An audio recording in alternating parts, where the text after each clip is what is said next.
What is up, everybody? It is your boy Tyler here, Mom's Basement MMA, and I'm back at Nobody MMA. This is my third guest from that gym.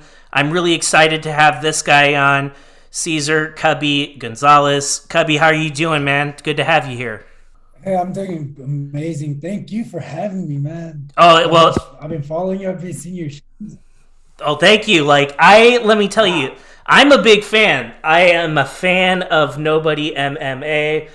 I love everything about that place. I've never even set foot in there, but I will eventually. And then you guys can like throw me around, whatever it is you need to do. I deserve it. But it just seems like a very special place. I love Terrence. I love Blake. And I love you, man. You're a fantastic fighter. I love everything I've heard so much. I've heard so much about you.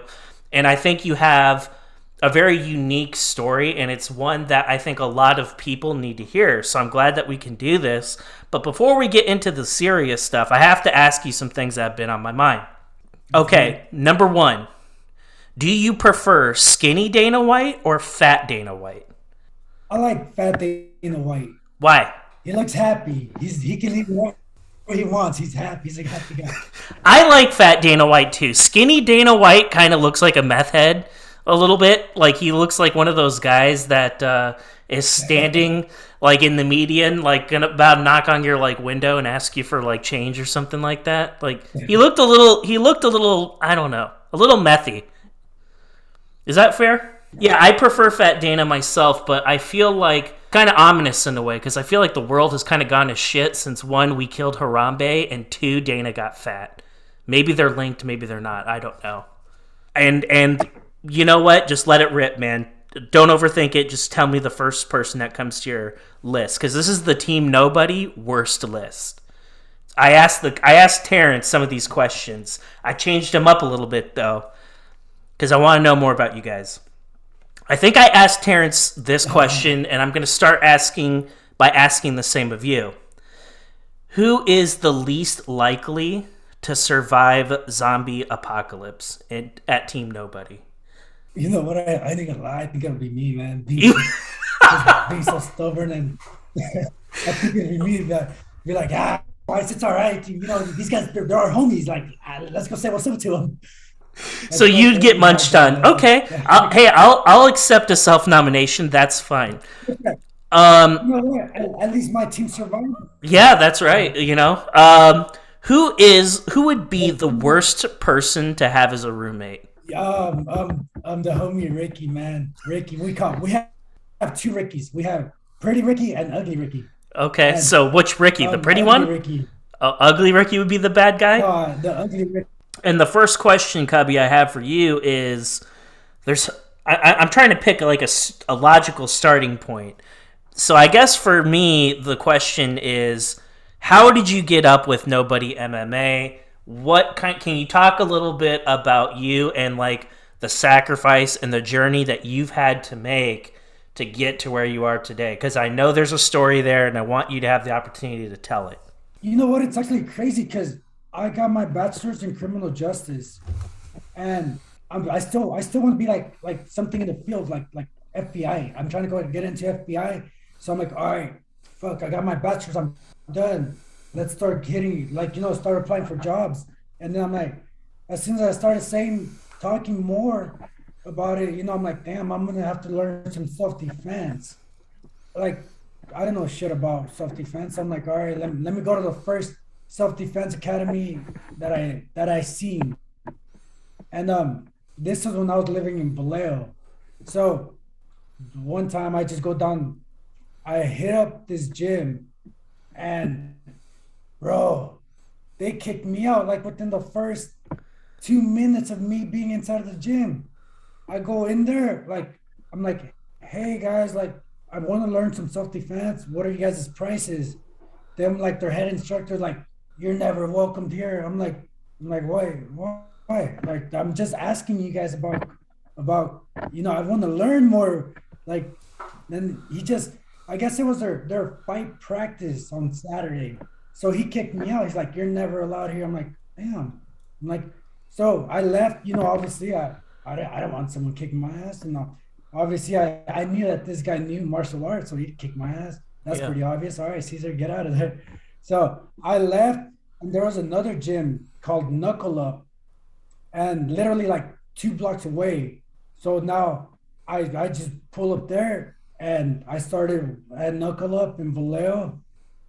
And at first, I was 280 pounds. I was a big dude. I'm like, shit, this is hard. But I'm like, all right, I want to get it inside of the police academy. I want to do all that good stuff.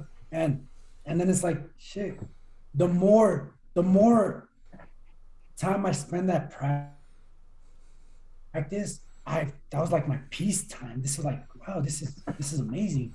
And then little by little, I started losing weight, started looking good. I'm like, damn, fuck yeah, fuck this fool. And what's it called? The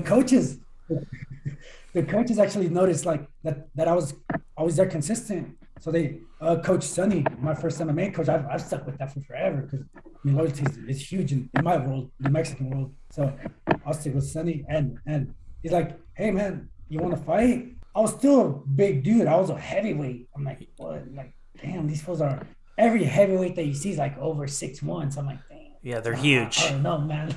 Let me drop some weight. I don't want to tell him that though, because I'm like, yeah. I'm like, damn, coach just offered me a fight. If I tell him not yet, and Then he's you never might not offered ever me get a the fight. opportunity again. Exactly. So that's where I was at. I'm like, okay, let's yes, fuck it. I ended up fighting in Vacaville. My first amateur fight was in Vacaville. I was like 5'8", 240. The guy's like 6'4", 270. And this, I tell this story to everyone because I got lucky. My first fight, I got so lucky. And it's an awful type of lucky. I got lucky because this guy knocked me out. This guy threw a straight left hand, clocked me, knocked me out, and my head hitting the mat woke me back up. Hmm. So after I woke up, I just grabbed the first pair of legs that I could see it, and thank God they were his. They were my opponent's legs, so I grabbed his legs, took him down, just got on top, and started hammer fisting the shit out of his face.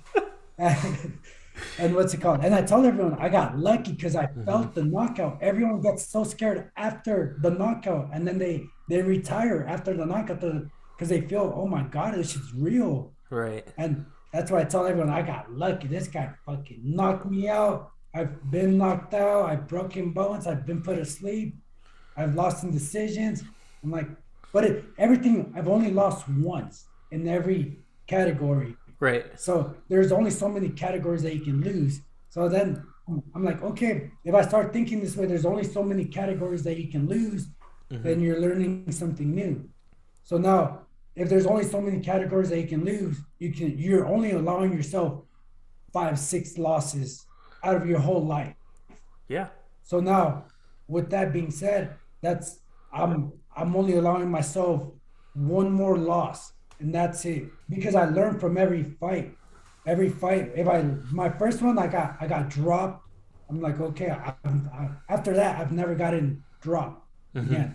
So, and then after my second loss was unanimous decision, Hmm. and I've never lost that way ever again. And then one of my pro fights, the guy put me to sleep. I've Hmm. never been put to sleep again. So you start learning.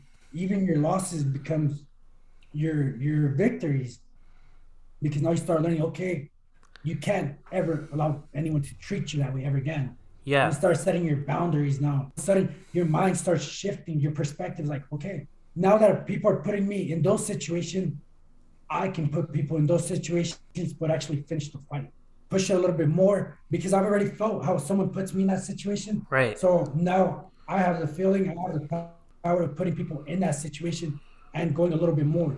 If that makes any sense, it's a No, it it's a makes different total sense. perspective, man. Because Yeah, it makes total sense because it's like, okay, it's just applying the reverse, right? So, like, if you choke me out, you know what I mean? It's like, okay, like, this is exactly what he did. So it makes you, number one, better at applying the submission on when you're the attacker. And then number two, it helps when you're the defender because it's like, okay, well, he got me this time and I didn't do this, this, and this. So it's a constant learning opportunity, I would imagine. absolutely. One of the things that's so fascinating to me about mixed martial arts, though, in general, is everybody has a weakness. It doesn't matter what you're like. There really is no such thing as being amazing at everything. It's not possible. Like you could be a boxer and freaking clip people like Canelo, but if you don't have any ground game, you're gonna get ragdolled. You're gonna get taken down to the ground. Like everyone has a weakness, is what I'm trying to say. Like you might be good at Muay Thai, you might be a good wrestler. Your stand up might not be that great though. Like everyone's got a weakness, and that's what makes it so interesting because it's like, okay, who's going to be able to put their opponent in a position where their weakness can get exploited? You're right about that. Like what you were explaining about everyone always has a weakness, and it's the job of your opponent to put out that weakness. Like, hey, you can knock me out, but how are you in the ground? Like, let's test that out. Mm-hmm. And I think that's exactly what Charles did. He You did. know, I told my team, I'm like, man, I can't choose between these two guys. It's like, no, I want both of them to win. I know. Hopefully, I know. it's somehow. Your gem, Nobody MMA. And here are the takeaways that I get having talked to you, Terrence, Blake, is it's a gym that's comprised with athletes that have this sort of no ego mentality. It's about putting in the work. It's not about you. As ironic as that sounds, I can't think of a more selfish sport than MMA. But like, it's a team atmosphere. Like truly, it's a true team atmosphere, and it's about making your teammates better. Really, is kind of like the general vibe that I get. I'm also going to take it a step further. I'm going to assume Terrence might be a bad example because I know Terrence has a lot of bling. I know he does. I know he's well known. But like guys like you, guys like Blake, I'm going to go ahead and assume that for a lot of these promotions, they bring in guys like you to lose, probably more often than not. And when you win and when Blake wins, people like, shit, that wasn't supposed to happen. And I feel like Nobody MMA, you guys are like kind of like this scrappy bunch that is constantly surprising people, to the point now where you guys have probably established a reputation where it's like, no, like if we're bringing in somebody to lose, don't call those guys. Like I feel like you guys have probably just embraced that underdog mentality and taken it to the next level. Is that mostly right, or what did I leave out? Oh, you're absolutely right about that, man. We're based out of Vallejo, Mm-hmm. right around us. We have El Nino in San Francisco, AKA in San Jose, um, TAM in Sacramento. So right off the bat, three world-known gyms. They gotta fight too. So they're always, we're always getting picked on. Now it's a shift. Now promoters hit us up, and it's like, oh shit, it's weird. It's funny because I'm like, wait, I never had an option to fight anyone. Right, And now I see like our upcomers, like, oh, they have options. That's fucking awesome. That's what's up, man. right. That's what we built up this whole time. We've been building up all these levels where now our guys have options. It's like, oh, okay, okay. Now the shift is coming. There we go. Now the dream is coming alive. All right, now people are starting to respect us. Okay, And it's been a long time coming, though. Like and it's awesome. it's been a long time coming. I feel like you guys have been putting in the work, and you don't build up that reputation by having options, though. It's like, this is the guy you're fighting. You have to fight freaking Francis Ngannou, Blake. And then Blake's like, fuck it, okay. Like, you're only going to get a reputation by fighting those killers that nobody expects you. And you guys probably have that reputation of being a gym in the Bay Area that doesn't say no to fights either. And it's like, well, fuck. Like, if these guys don't refuse fights, like, that can kind of, like, mess with your mind a little bit. It's like, what, these guys aren't going to turn down anybody. All right, you want me to fight tomorrow? Fuck you. What time? Yeah, right, exactly. And I think that goes into your favor. So that's why I really wanted to hit on the gym, because I feel like it's a gym that probably doesn't get the right amount of respect that it deserves. I feel like look at Terrence. Look what he's been able to accomplish. All those freaking belts. Like, Terrence is a star. Like, I know he's about to make his professional debut, but he's like really humble and like really I don't know. I don't know what other good things to say about Terrence other than like he's a hard worker. He's very very humble, and like you wouldn't know he's like the guy with like all this bling. Like you wouldn't know that unless you saw like his pictures or something. Yeah, no, no. Like he doesn't Yeah. like he doesn't talk about it really. Terrence, have you Like seen him? yeah, I'm gonna go fight for the California AMI title. I really want that one.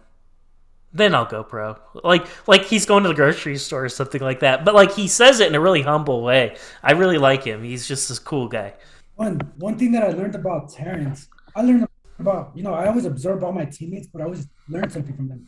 And one thing that I learned about him is exactly what you just stated. Like he states what he. I Yeah. always felt growing up, like I always felt that I had to keep all my secrets to myself. If I would have stated like, "Oh my God, I want to be a state champion," all I would get is a bunch of like criticism, fucking laughter, and like that's why that was me growing up. That's why I was like, shit, maybe I should just keep all my stuff to myself. But then with Terrence is like, ever since I met him, he's always been outspoken. So I'm like, dude, I gotta learn from this guy. I gotta like this guy's like one of my best friends now because I'm learning from him as we're speaking.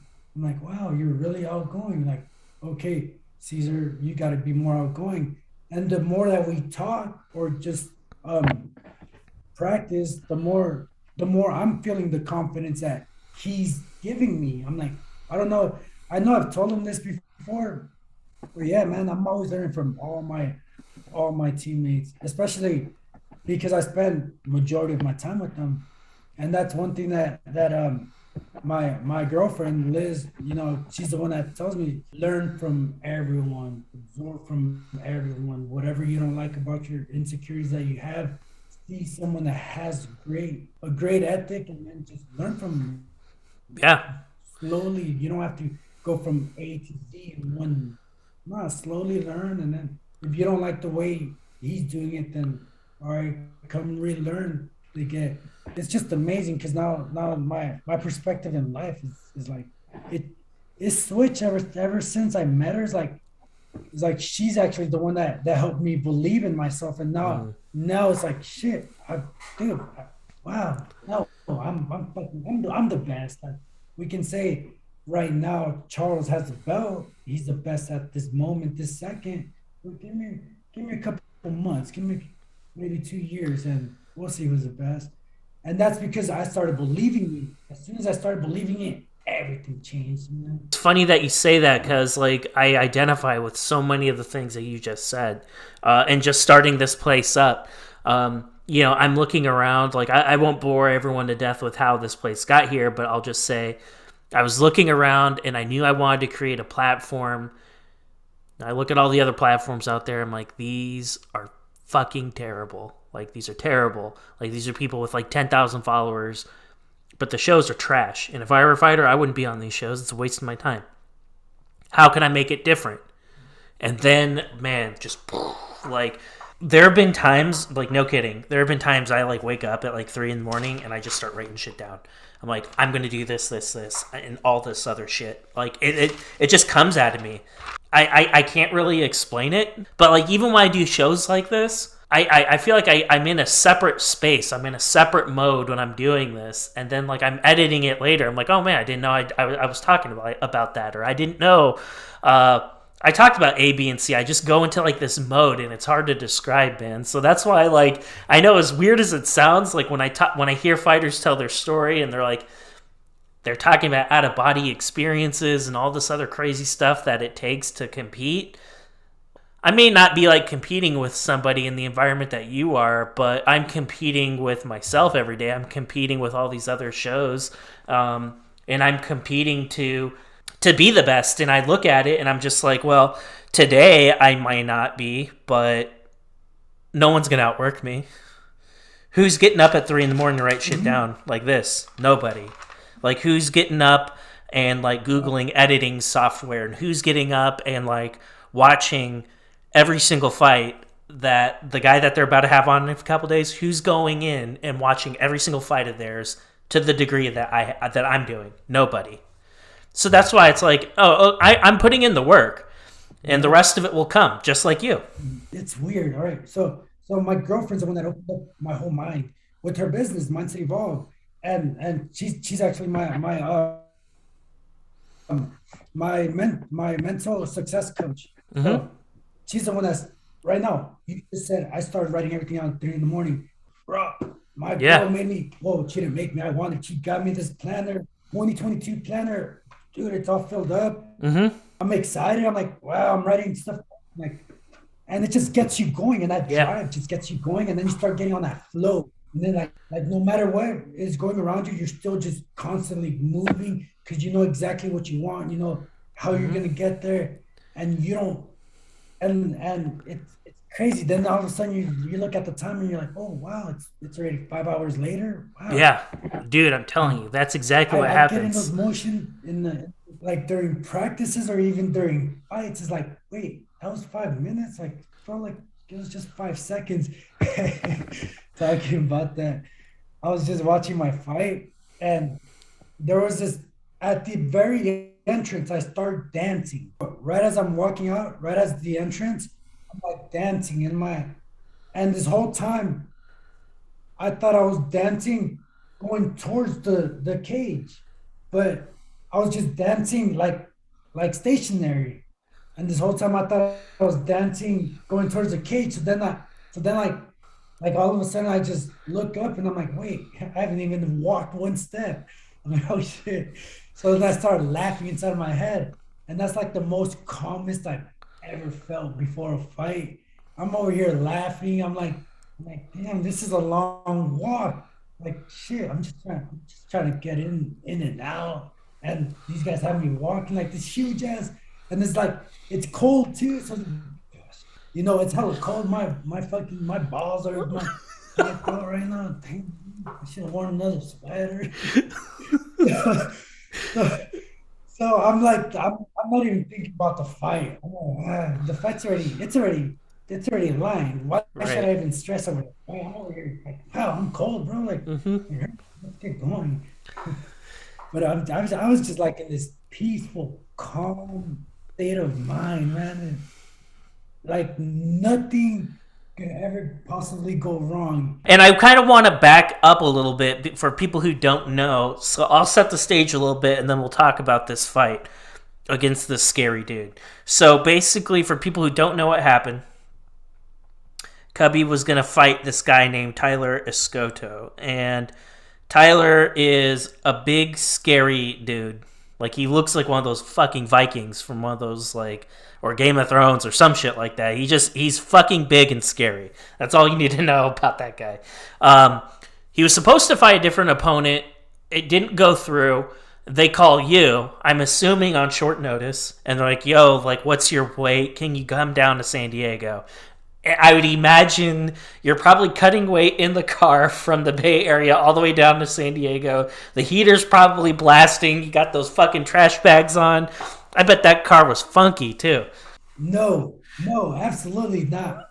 So after my last fight in August 28th, like the sudden change that I told you that my girlfriend fucking made me realize, my coach has been telling me for years, but I just never listened to my coach. I'm sorry, Coach Sonny, I'm sorry. But my girlfriend made me realize, she's like this is a lifestyle. Like you have to stay under 175. You can't Mm-hmm. be blowing back up. So then I'm like, oh shit, you're like, I'm like listening to her. I'm like, you're right. You're right. So right after my fight on August 28th, I never passed 176. I never got higher than 176. This is like, I don't remember the last time I stayed in that weight, probably like in the second grade or so. But Yeah. I was like, oh shit. Like, and then my body used to that 176, like, wow, I am fucking lightweight. And it was Yeah. just that change, that sudden change. Is like, all right, first of all, you're fucking elite. So start believing you're an elite. Second of all, your nutrition has to be fucking on point because you're an elite. Third, you have to start believing in yourself. And then everything just started clicking, started adding up. I felt invincible, man. So what were you walking around at when you got the call from Cage Warriors? Probably like 173. It's not that bad to cut down from 73 to 55. Not at all. No. I mean, you could probably Man, do I that was, in your I was, sleep. yeah, I'm like, I was getting ready for anything. Like, hey, whoever calls you up, coach, you already know. Like, whoever's ready. I feel that you know, with that mindset, I feel that with that mindset, like always being ready and staying ready, like that actually helped out the team. Mm-hmm. Like our team now is like, okay, since I'm the only pro out of that team, out of our team, then it's like, okay, the pro is setting the boundary, is setting the standards. So everyone's like getting higher and higher. So then I see like all my upcomers fucking getting all these knockouts, all these amazing highlights. I'm like, wow, these fools passed me up. I gotta catch up with Mm-hmm. them. I'm Mm-hmm. like, so we get like a friendly competition, and they're like, oh man, like your knockout was better today, but it won't be in a month. Just wait. Give me 1 second, guys. So tell me about you get down to San Diego. You're gonna fight this scary dude, and you're already the cut's not going to be that big of a deal because you're already in shape. It's just a matter of manipulating your water weight and sitting in a sauna maybe for a little bit. Combination of both. Your opponent like misses by a lot. Why did you take the fight? Despite him missing by the amount that he did. Because he didn't miss by like a pound. It wasn't by 2 pounds. He missed it by like 5 pounds. Swear to God, as soon as Coach Sonny told me about the fight, as soon as he gave me the name, the first thing that clicked in my mind was, that's an easy fight. I didn't even know who the guy was. I just said, that's an... So I took that same mentality the whole camp. Everything was great. So no matter what, I already knew that that's an easy fight. I'm going to win no matter what happens. That's an Mm-hmm. easy fight. So even if he would have came in at 200 pounds, I would have taken the fight because that's an easy fight. I already believed it. I told myself, and no matter what was the obstacle coming along with him missing weight, that's no matter what, he's an easy fight. And I'm not dogging on guy. Yeah. I didn't know him. I'm just like, that's where I'm at. It's like whoever it is, it's like that's an easy fight. Let's go. And as soon as you start believing it and start saying it, then nothing can stop you besides yourself. There are two schools of thought when it comes to opponents missing weight. There are some fighters that don't fucking care. And they're just like, yeah, give me your 20%, give me your 30%, whatever. I'm moving on. I don't give a fuck. I'm here to fight. There are other people, though, that take it as disrespect. Like, no, like, I prepared for you. You didn't do the same. Like, you're disrespecting me as a professional. Which one of those camps are you in? I'm like, oh man, no matter what, it's an easy fight. But then I also just wanted to beat him because Mm-hmm. I'm like, wow, this is his first fight, and he's just hella chill about it too. And he's like, oh, 6 pounds over, and I guess something with the promotion that they're not allowed to cut. I've never heard that rule. I just think everything was playing into his favor. Like as soon as we landed there, like we went up to check with the Cage Warriors promotion, and they were just like, "Oh, you're fighting Tyler." They already knew him, and they're like, "Oh my God, he's this, and that." Like I had a feeling that Tyler was gonna get a contract, win or lose. That kind of ticked me off. The promoters talking about, I'm like, "Oh, Tyler this, Tyler that." I'm like, "Oh shit, Cesar Gonzalez, nice to meet you." Yeah. Yeah, I'm that guy that you called up from San Oh my Francisco God. to And come down then, here and lose. yeah. Cesar Gonzalez, very nice. Like that's where everything started. Like, all right, that now it's not only gonna be an easy fight, it's gonna be an easy fight, and I'm gonna humiliate your guy. And that's where it was just that's where it started. It started building up on Friday. So I I had a very good feeling that he was gonna miss weight too. And I had a very good feeling that we're gonna pick a fight and make it an easy fight. Well, I tell you what, we get into the fight, and there's something about the fight that we need to talk about. You know exactly where I'm going with this, but it's important. There's a point in the fight where he gets you with a left, a good one too. And that's where you got hurt. I'm guessing that's the only, you got hurt by falling on your leg in a weird way. I'm assuming that's where you fractured your leg when he hit you with the left. Is that right? Bro, all right, no, I know exactly what you're talking about. I know exactly Mm-hmm. me. All right, so I kicked him on his liver before that. Uh I huh. hit his elbow, and then I come back same way McGregor and Dustin Poirier. When I bring my foot back, I land on it, step back on it. Then I'm like, oh shit! And as I'm looking at my foot, because I'm standing southpaw, and Yeah. I'm like, wow, my foot is off. I look at my foot coming this way. So I'm like, oh shit, my foot is off.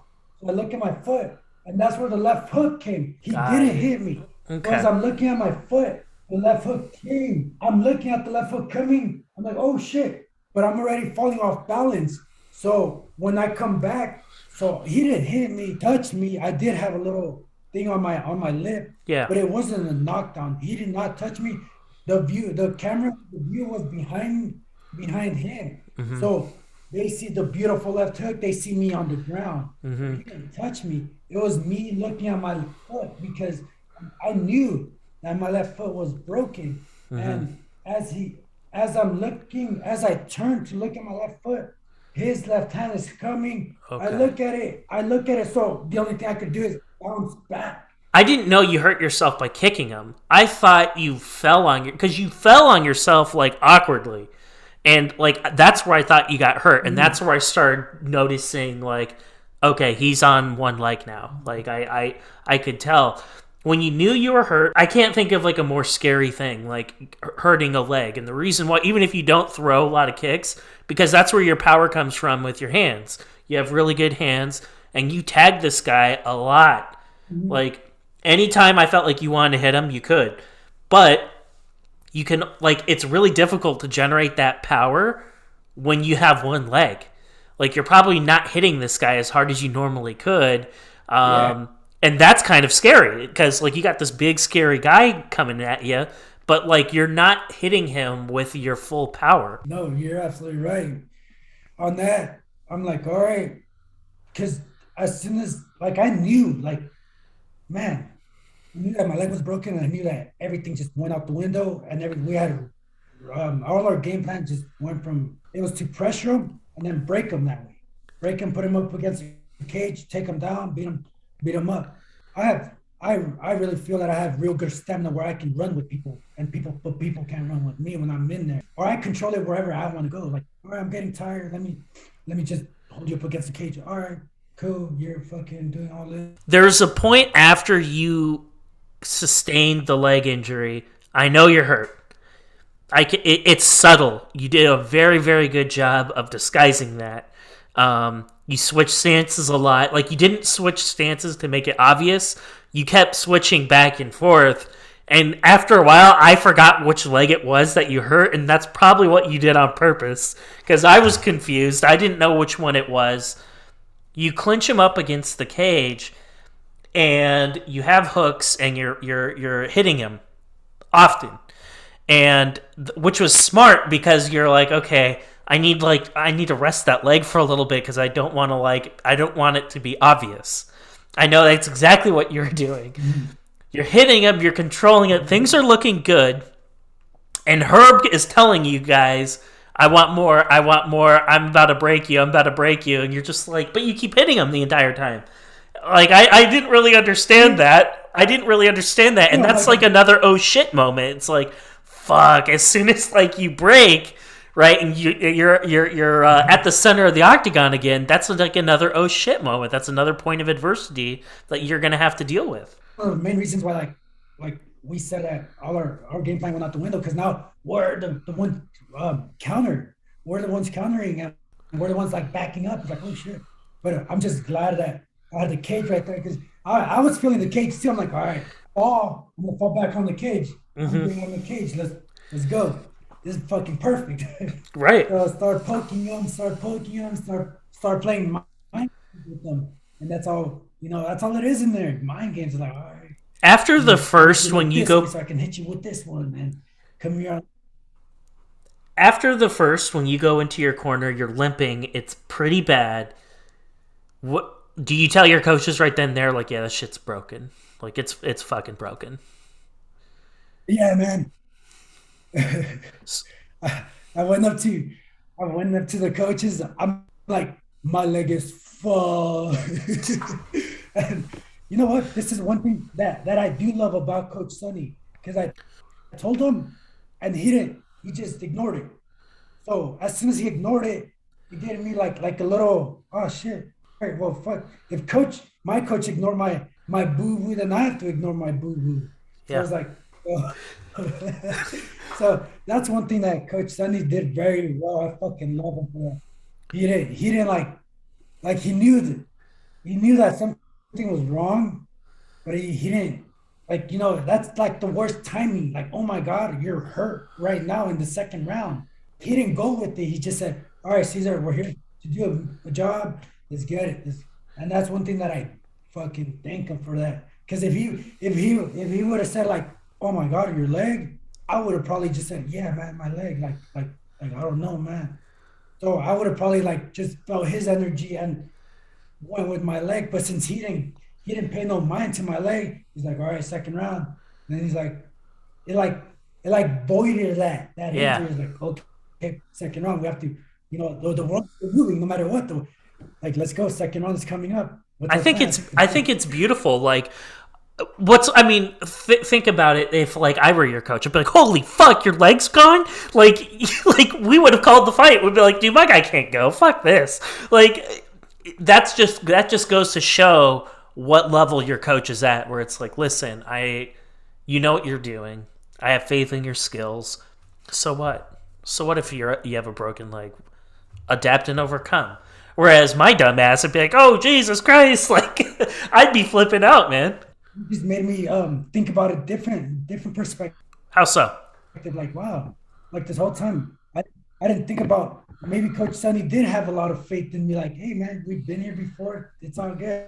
Me pretending I'm a coach for a second, and it's difficult because coaches were all fighters at one point.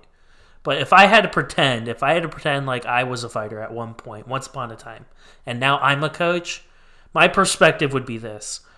I'm not going to let my fighter get put in a position where they're going to get murked. If I know they don't have the tools to come out of a situation, I'm not going to put them in there.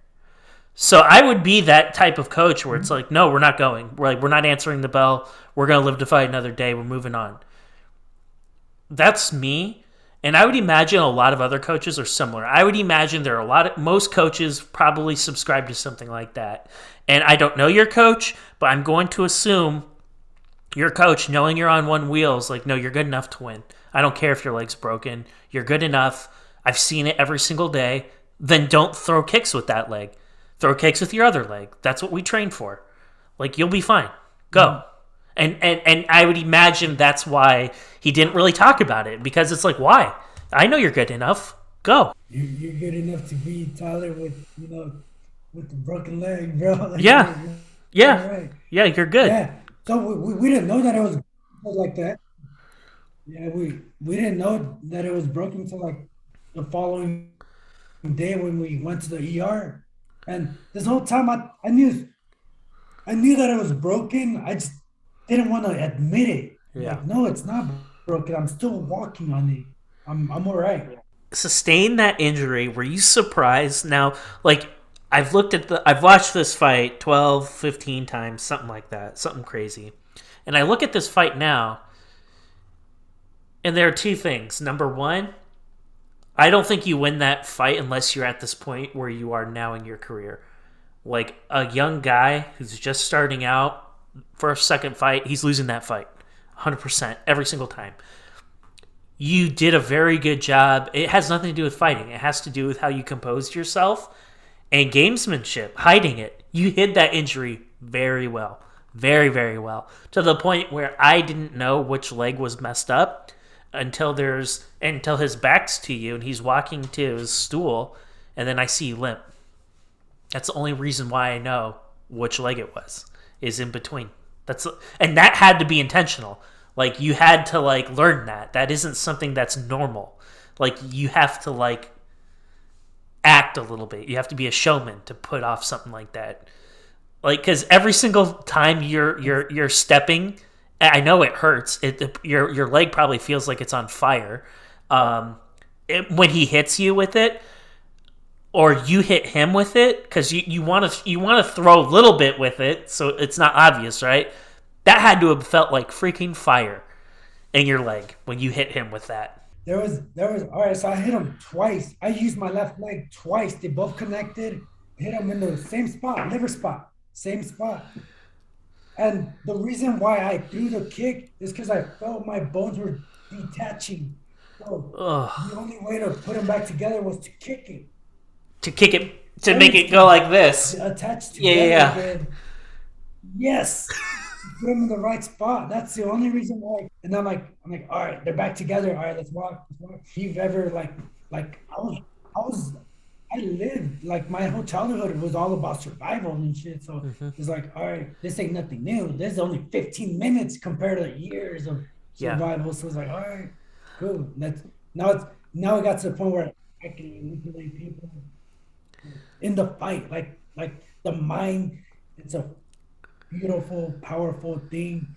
And if you just have that much control over it, it's there, there's nothing that can stop you besides yourself. So the bout with Tyler goes the distance. You hit on a couple things. He's the promotion's like little starlet. You're the away guy. You're fighting in front of his hometown Mm-hmm. crowd. Anytime you go to judges, that's not ideal. That is not ideal under those two circumstances.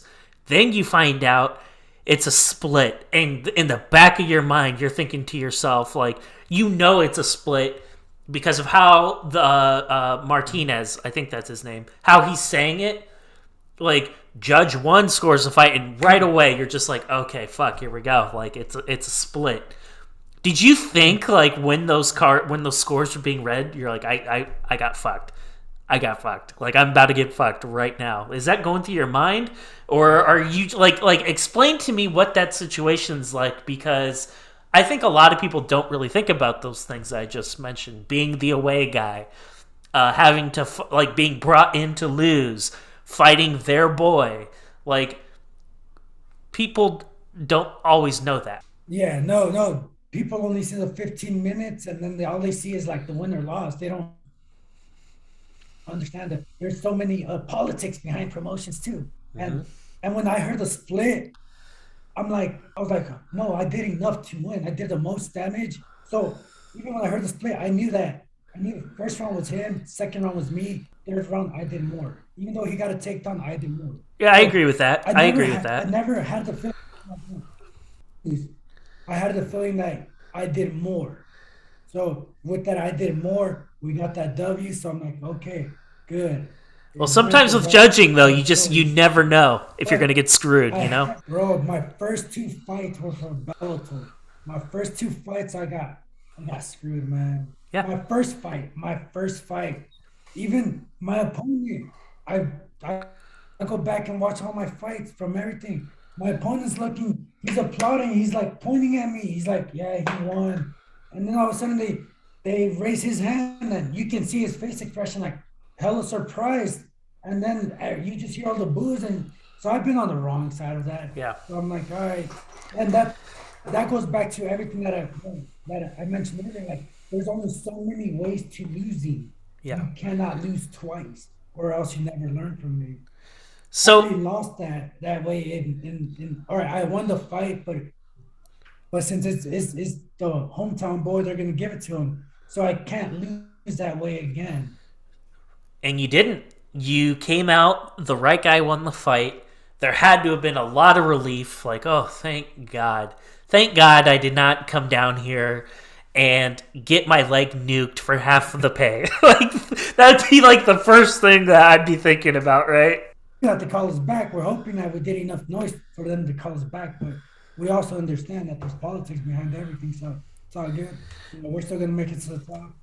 At what point after you're the winner, they announce it. At what point does like the pain from the injury really take hold of you? Like, because once those endorphins go away, that's where you really start feeling it. Like, did you even make it to the locker room before like you started feeling like the seriousness of the pain, or was it much later? No. Dude, I felt it like as soon as you're done with the fight, Mm-hmm. they move you to like go see the doctor, and then as soon as my hand was raised, I I'm excited, I'm celebrating and everything. And then I just look back. I tell the coaches, "Hey, can you guys carry me?" Because I really couldn't put any weight on my left leg. So I think that's where like everything just stopped. Like I Yeah. started feeling like, oh my God, this shit really hurts. Right. So my coaches actually picked me up. They took me downstairs. It was immediately after I got the victory. It was like, oh my God, my left leg. Can you guys please carry me?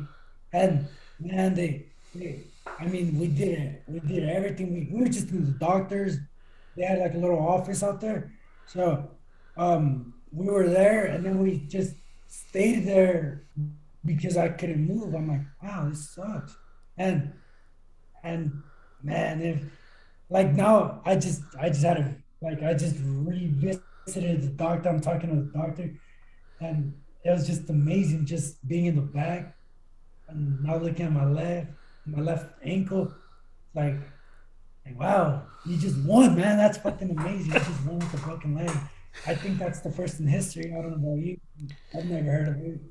No, I think it's amazing, and you won the fight despite the odds. Your leg is completely nuked, and do they put you in a cast in that back room, or do you have to go to an ER? Do they just like put you like in an air cast and give you crutches and say get the fuck out of here? What happens? No, no. All right. So what happens is that we got to keep the tradition alive. The tradition is after the fight, we go for some tequila. So, Okay. so the coaches carry me to go watch the fights, and we're out there. We're taking shots. We don't go to the ER there. We don't go to the ER in San Diego. We go to the ER in Walnut Creek. Did you talk to Tyler at all after the fight? I do this with all my opponents. Hey, after the fight, whether I win or lose, I message them. I add them on social media, and then I message them. I tell them, "Hey, great fight! Either congratulations or I'll still be cheering for you in your upcoming fights. Hey, but let's you know, to me, you're a brother. We those 15 minutes that we shared in there, you're a brother to me. Yeah. Like no one is gonna be able to take that away from us. And what's it called? So I messaged them. I'm like, hey man, is there anything that I can work on? Anything that you saw that was really good? Anything? I do that to all my opponents, and majority of the time, me and my opponents come like really close. Yeah. And I don't know what happened to Tyler. He just didn't. He didn't follow me. I'm like, all right, well, I guess he wanted to go his own journey. Like, hey man, great. I'm still gonna be rooting for you, but I've I've messaged them. So you reached I out still to him. follow him. Shit, I still cheer for him, man. Yeah. No matter what. Yeah, I reach out to him. I still cheer for him. And he I, never I, got back to you? I nah, man. After that, I'm like, all right, well, it's all good. Well, you would think All like I good. could understand being butthurt for a couple And days and then like hitting you back. there's some people, it just Yeah. Some people are like that though. some people don't want to. I was gonna ask you one more question. Um, What's up? this has been really fun. We'll have to do this shit again. Um, I want to ask you, Caesar, like, where are you at in your recovery right now? How's your leg doing, and when can we expect to see you compete again? So, so my follow up is on the 20th, and that's when I can start PT. So it's been the 17th will be 2 months after growth. Usually takes 6 to 8 weeks to start PT. So I'm hoping, I'm still working out. I'm still lifting. I'm still obviously my weight is up. I can't do everything that I'm supposed to. But I am getting a hold of my nutrition, and I am with Coach Mike from Real Neo. He's a performance coach. He's been helping me out tremendously. All right, man. First of all, I wanna shout out and thank my girlfriend and her mindset evolved coaching business, because that's that's a reality. That's the fact that everything was coming along so well, so perfectly aligned because of her. Huge shout out to her. Hey, my family, my immediate family, my mom just had a birthday. Happy birthday to her. We were just out in the Salinas area. Just I just got here this morning because me and my mom, we live like 3 hours away from each other. Got it. So we went out there on yesterday morning, Saturday, took her out to dinner, and then we had to come back. And um do the adulting. I understand. Huge shout out to my brother. Always been the father. Yeah, man. And then my sister just got into Monterey College. I forgot which one. What was it called? There's a university in Monterey, but she just got accepted there. So she's out there fucking doing her thing. I fucking love that. Man, And that's then fantastic. all my coaches, hey, train for life, train for life. That's where we're at. Train for life. Um, Coach Sonny, Coach Medali, Coach Bobby, Coach Bryant out of Saber Jiu Jitsu. That's our affiliates. Hey, one of the best moves Train for Life ever made was to get affiliated with Coach Brian and Saver, because now our team just went from one to this huge like five different affiliate schools that we can always help each other get better. And Coach Cutter, he's my 5 a.m. Brazilian Jiu-Jitsu coach. Hey, that guy is he fucking love talking to that guy. And Coach Bryant out of Saber Jiu Jitsu. What's it called? A huge shout out to Cheddar Made. They've been rocking with us for all my career, all my career. Addie, thank you. You're like a sister. I always look up to you guys. Addie and Rich is actually uh,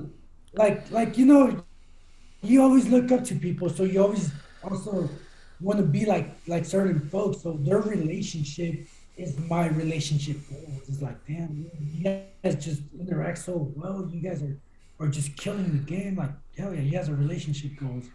And what's it called? Mike from my performance coach from Real Neil, and with him, ever since we started hooking up, I'm 2-0 with him. So and so so far we're gonna continue moving on forward.